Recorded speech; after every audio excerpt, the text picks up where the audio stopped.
Yo, what up, everybody? My name is Drake Demore from the Win City Sports Podcast, and this episode of Cedric Ben's Combat Quarter is brought to you by the Win City Sports Podcast. Check us out on Spotify, iTunes, and anywhere podcasts are found, on Twitter, Facebook, Instagram, or directly on wincitysports.com. Smell you later. What up, what up? Welcome to Cedric's Combat Corner. I am your host, Cedric Ben.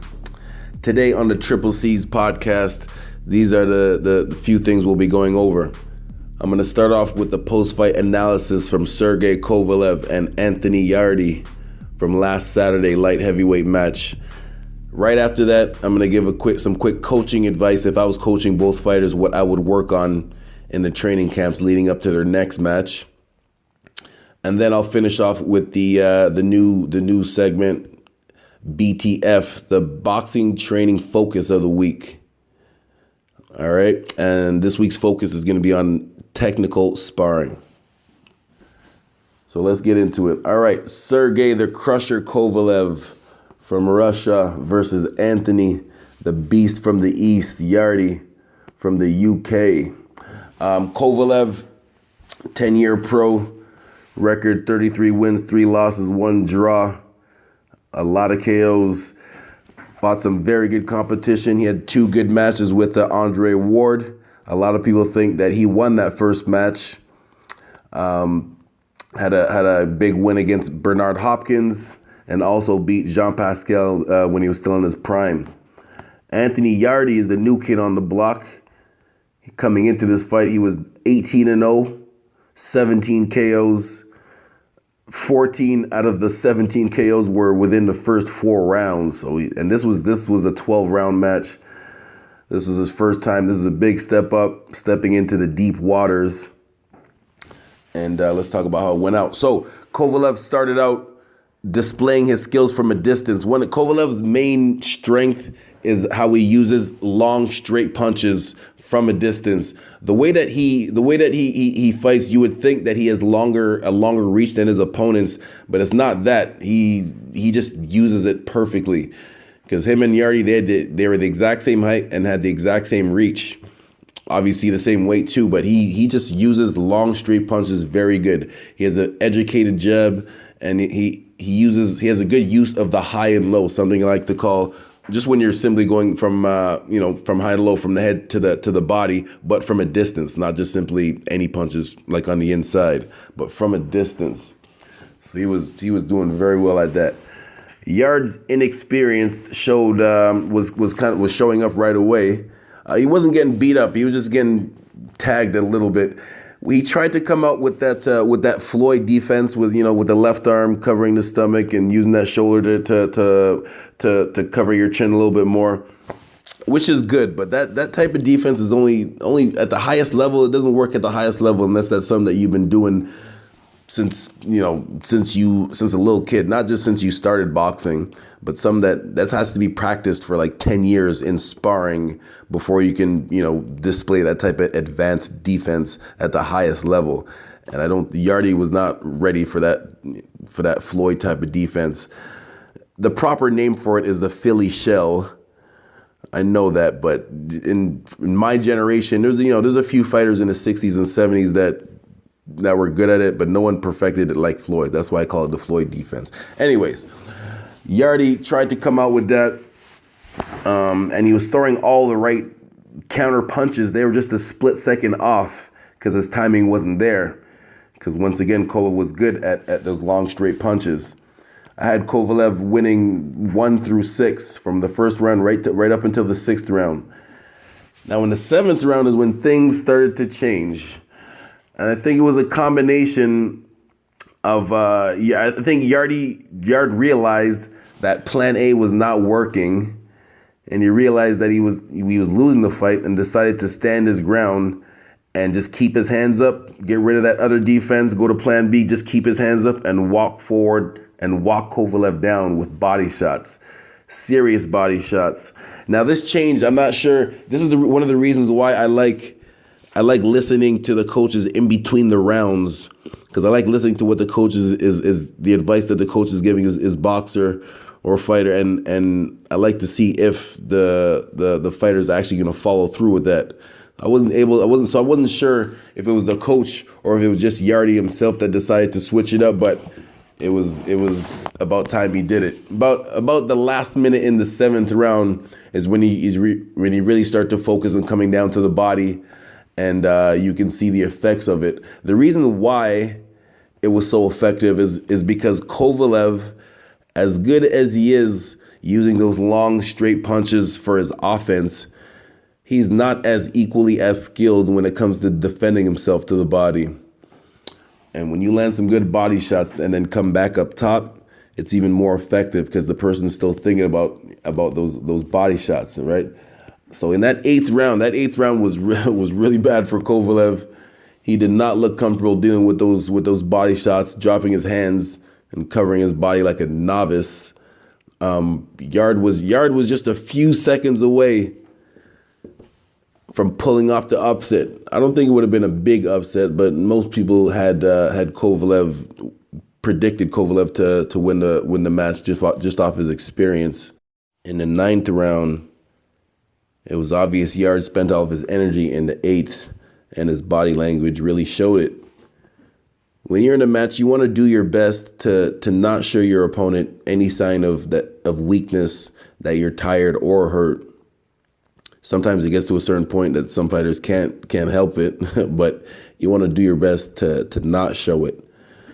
So he couldn't help it, and he definitely showed it. For example, when someone punches you cleanly in the face and your only retaliation is to stand there and bang your chest to show how tough you are, that's a clear sign that you're too tired to do anything about it. So Kovalev was able to go back to what was making him successful in the first place, those long straight punches and sticking with the high and low. Long, good jabs. Yardy simply couldn't defend himself. So the match ended in the 11th round as both boxers were exchanging a combination. Yardy looked very sloppy just because he was dead tired. And Kovalev was able to stay sharp and land a power jab that sent Yardy to the floor, and he couldn't get up. So congrats to Sergey the Crusher Kovalev, the light heavyweight champion, one of them. All right, now moving on for the individual coaching advice for each fighter, starting with Sergey Kovalev first. At 36 years old, he only got a couple of years left of some good fights in him. The number one thing is tightening up that defense, specifically to the body.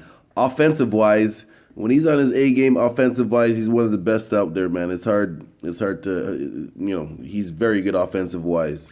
And even with defending himself to the head, the times that he's got hurt in fights, it starts with the body shots and then they come back up top. So if I was his coach, I would really work on defending punches to the body and counter punching out of that position. There's some talks of Canelo Alvarez stepping up to the light heavyweight division to face the Crusher. That'd be interesting. That'd be interesting for both guys. Big step up. Canelo's good, but there's a reason why there's weight classes, and it'd be a good match for Kovalev. Canelo's very skilled. He's moving up, but again, Canelo's very good at throwing body shots. So that would be my main focus if I was Kovalev's coach. Focus on defending those body shots and counter punching out of that position. Now moving on to Yard. The one thing that I found was very strange that I heard was that he did no sparring in his training camp leading up to this to the biggest match of his boxing career. I've studied a lot of great coaches and researched them. Not every single great coach, but a lot of them, and all the great coaches that I know have used sparring for training purposes, getting their guys ready. I've never heard of someone not sparring. I know Bernard Hopkins said he slowed down on his sparring later on in his career, but that was after 15 years of war sparring in his gyms, and so later on in his career, he just focused on just technical stuff. But I've never heard of a boxer just simply not sparring, especially leading up to their biggest match of their career. So I thought that was very strange. So I think Yard should get in some. It doesn't have to be wars. You know, a lot of people shy away from sparring because they think sparring is just to go to war and just a last man standing. Sparring is not. It's about getting better. It's about getting better, learning from each other, working with each other. Sparring helps with your timing on how and when to throw those specific punches. Anybody could look like a world champion on pads. Someone that's never had a fight before could look like a world champion hitting pads. But it's a different story when it comes to the timing and the reflexes and the reaction time to be able to, for offense and defense, when there's actually live fire coming back at you. That's what sparring helps with. So, Mr. Yardy, please get some sparring if you plan on competing at the highest level. His next match, I think, should be a good match for him, should be against Jean Pascal, who just had a big win a couple weeks ago. Yeah, against Marcus Brown. Jean Pascal versus Yardy. That would be good.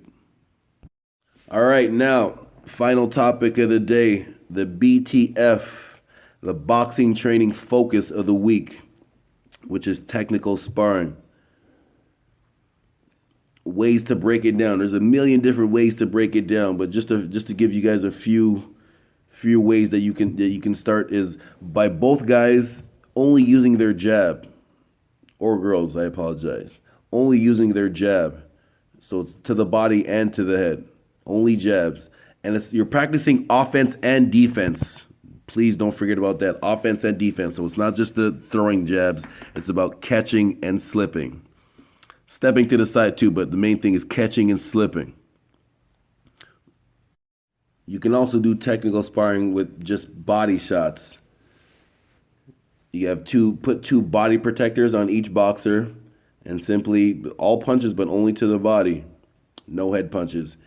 Sometimes you'll see guys kind of cheat and, they'll drop their hands knowing that the person's not going to the head. So sometimes, just to keep the person honest, I'll tell them that if the person's blatantly keeping their hands down to protect their body, you can throw some light only jabs to the head just to keep the person honest and make sure they get their hands back up, even though the main focus is only to the body. And then, of course, in gyms, you're gonna have boxers at different levels. You're gonna have some open class boxers and a lot of novice boxers, but everyone can still work together. A few of the things that I do to balance things out, I'll have the open class boxer. So that's someone with over 10 matches. I have the open class boxer they can only use their jab.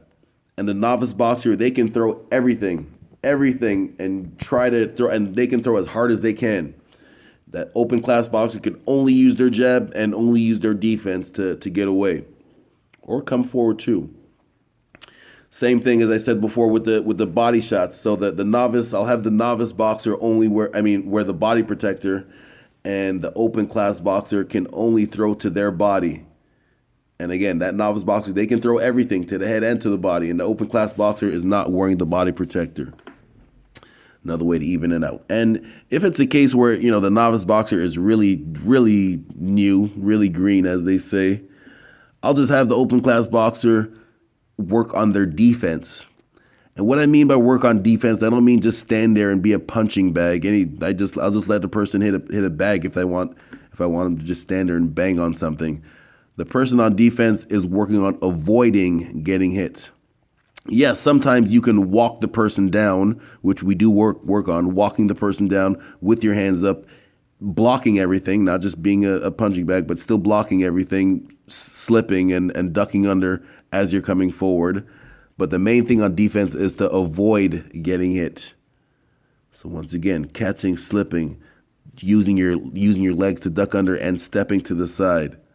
Those four things there to avoid getting hit.